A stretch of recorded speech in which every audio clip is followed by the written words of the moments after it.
Կոգնիտիվ գիտություններում կա այսպիսի մի հասկացություն՝ false equivalence, երբ անհամեմատելի երևույթների միջև փորձում են հավասարության նշան դնել։ Ինչպես Մարկեսի հերոսուհիներից մեկն էր ասում, շփոթում են Աստծո շնորհը ձվածեղի հետ։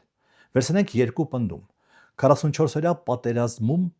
պատերազմի պարտության մեջ մեղավոր է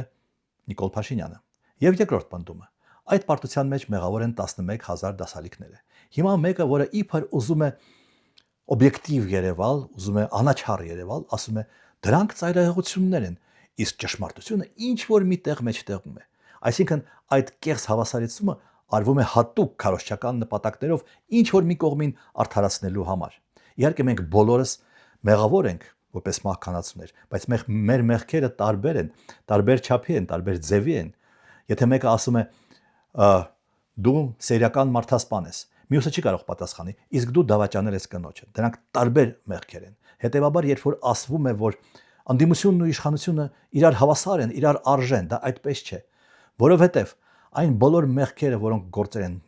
նույնիսկ հանցագործությունները, որոնք գործել են նախորդ իշխանությունները, բոլոր տեսակի